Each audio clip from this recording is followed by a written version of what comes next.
नमस्कार, प्रमिलाच्या रेसिपीमध्ये तुमचं खूप खूप खूप स्वागत। तर आज आपल्याला आषाढी एकादशीच्या उपवासासाठी मस्त वरईच्या तांदळाचे कुरकुरीत डोसे करायचे। त्याच्यासोबत बटाट्याची भाजी, छान ओल्या खोबऱ्याची चटणी सुद्धा करायची।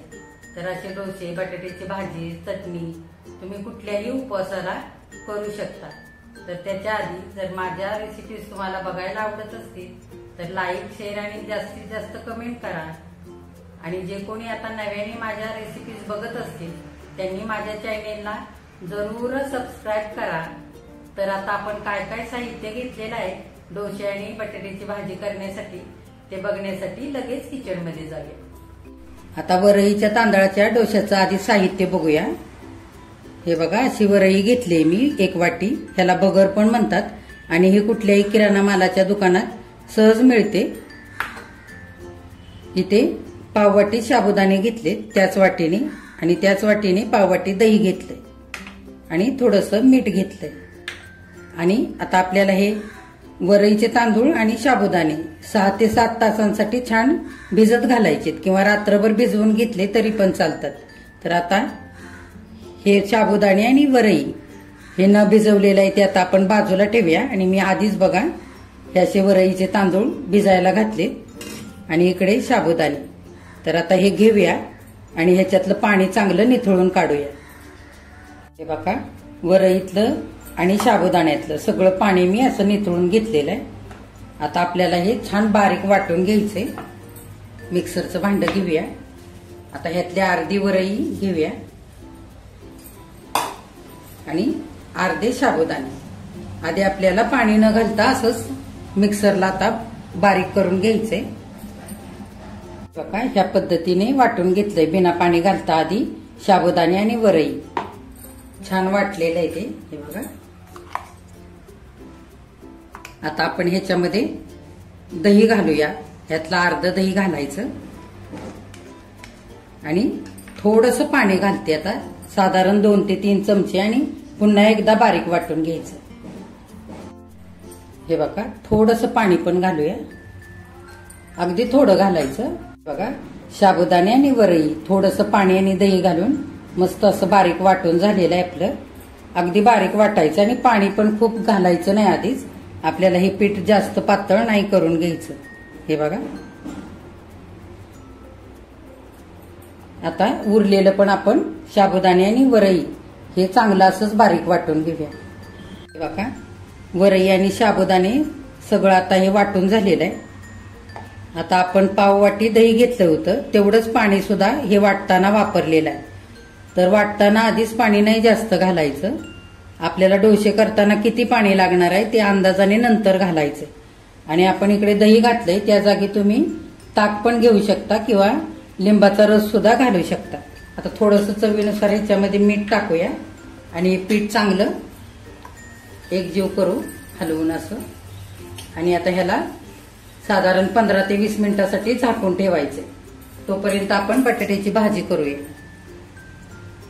आता बटाट्याच्या भाजीसाठी काय काय साहित्य घेतलंय ते बघूया। हे बघा, 2 छोटे बटाटे मी असे उकडून साल काढून असे बारीक तुकडे करून घेतलेत। इथे 2 कमी तिखट मिरच्या घेतल्यात मी बारीक चिरून। आलं आणि मिरची पेस्ट घेतली 1 चमचा, आणि 2 चमचे शेंगदाण्याचं कूट घेतलंय। हे शेंगदाणे भाजून कूट केलेलं आहे, आणि चवीनुसार मीठ। आता आपण बटाट्याची भाजी करूया। आता गॅसवरती कढई ठेवलेली आहे गरम करण्यासाठी। आता साधारण 3 चमचे तेल घालूया। तुम्ही इथे तूप पण घालू शकता। तेल चांगलं गरम होऊ द्यायचंय आधी।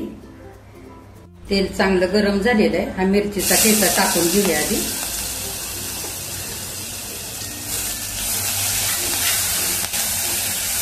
चांगलं हलवून घ्यायचं आणि मिरचीचे तुकडे पण घालूया। चांगलं तेलामध्ये परतून घ्यायची आता ही मिरची चांगली परतून झालेली आहे। आता बटाटा घालूया आणि चांगलं हलवून घेऊया। तुम्ही जर जिरे किंवा कोथिंबीर खात असाल तर तुम्ही घालू शकता। आता चवीनुसार मीठ घालूया। आणि हे भाजलेलं शेंगदाण्याचं कूट पण घालूया आणि पुन्हा एकदा चांगलं परतवून घेऊया. हे बघा चांगला बटाटा परतवून घेतलेला आहे. आता एखाद मिनिटभर झाकण घालूया आणि चांगली वाफ काढून घेऊया. मिनिटभर झालेलं आहे बघा. आता हे ओलं खोबरं घालूया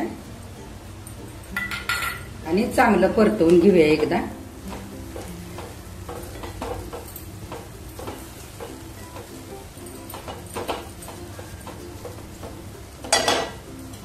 आणि पुन्हा एकदा झाकण घालूया. एक मिनिटभर ठेवूया. एक मिनिटभर झालेलं आहे. आपण उघडून बघूया. हे बघा छान झालेला आहे बटाटा. आता बटाटा झालेला आहे. गॅस बंद करू आणि आता ओल्या खोबऱ्याची चटणी करूया. आता ओल्या नारळाच्या खोबऱ्याची चटणी करायची आहे आपल्याला. त्याच्यासाठी हा अर्धा नारळ मी असा खरवडून घेतलाय. इकडे 2 चमचे दही घेतलंय. इथे भाजून घेतलेले शेंगदाण्याचं कूट घेतलंय 2 चमचे. दळलेली साखर घेतली 1 चमचा आणि 4-5 मिरच्या ह्या कमी तिखट अशा तुकडे करून घेतले आणि चवीनुसार मीठ. आता आपण चटणी करूया. हे बघा मिक्सरच्या भांड्यामध्ये हे सगळं खोबरं घ्यायचं. त्याच्यामध्ये दही घालायचंय.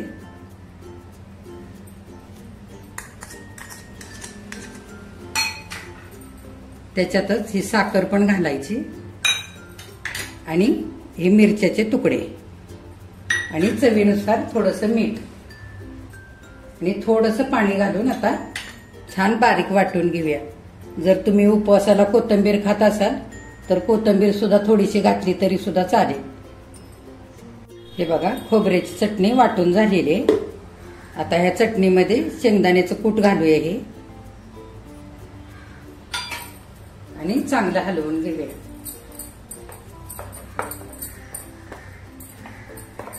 आता ह्याच्यावरती आपण मिरचीची छान फोडणी घालूया.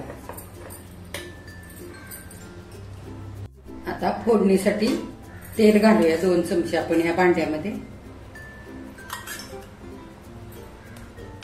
आणि तेल चांगलं आता गरम होऊ द्यायचं. तेल आता चांगलं गरम झालेलं आहे. ह्या कमी तिखट 2 मिरच्या अशा बारीक चिरून घेतल्यात त्या ह्याच्यामध्ये घालूया.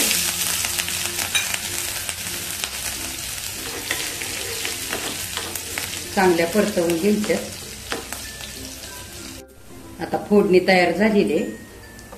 आपण चटणीवरती घालूया.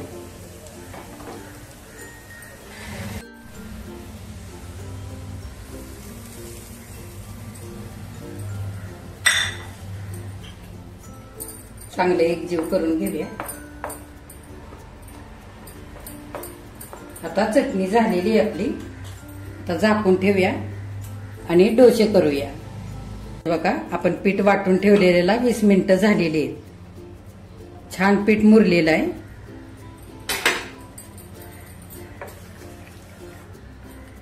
हे बघा आपल्याला आता ह्याच्यामध्ये थोडंसं पाणी घालावं लागेल. आपल्याला डोसा घालता येईल असं पीठ करून घ्यायचंय. अगदी थोडं घालायचंय. हे बघा असं पीठ करून घेतलेलं आहे.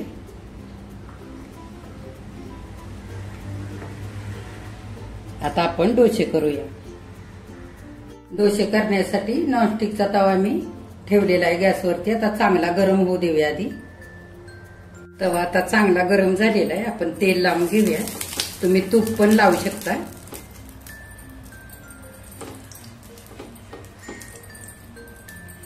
पहिल्यांदा थोडं जास्तच तेल लावायचं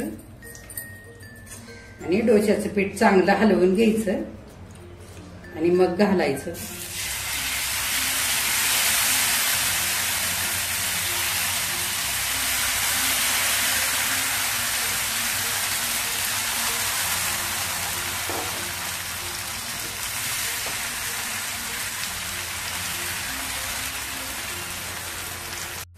डोसा भाजताना चांगला असा तवा मागे पुढे करून घ्यायचा, म्हणजे सगळ्या साईडनी चांगला डोसा भाजतो. हे बघा.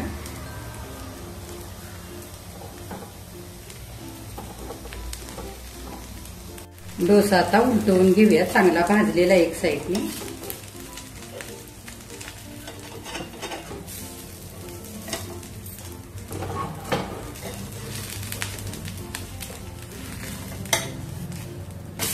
हे बघा मस्त भाजलेला आहे. आता उलटवून बघूया, चांगला भाजलेला आहे बघा. हे बघा. आता आपण अशी घडी करूया आणि हा डोसा काढून घेऊया. हे बघा. आता बाकीचे डोसे असेच करून घेऊया. हे बघा आषाढी एकादशीसाठी आता हे वरईचे डोसे, बटाट्याची भाजी आणि खोबऱ्याची चटणी खाण्यासाठी तयार झालेली आहे. तर मी हे सगळं साहित्य मोजून घेतलं होतं. 1 वाटी वरई, पाव वाटी साबुदाणे आणि पाव वाटी दही. तर तुम्हाला ह्याच्यापेक्षा जास्त प्रमाणात करायचं असेल तर तुम्ही एखाद्या भांड्याचंच माप ठेवा, म्हणजे डोसे पण चुकत नाहीत करताना. तर आता ह्याच पद्धतीने तुम्ही वरईचे असे डोसे तयार करा, बटाट्याची भाजी आणि खोबऱ्याची चटणी. आणि माझ्या चॅनेलला लाईक, शेअर आणि सबस्क्राईब करा.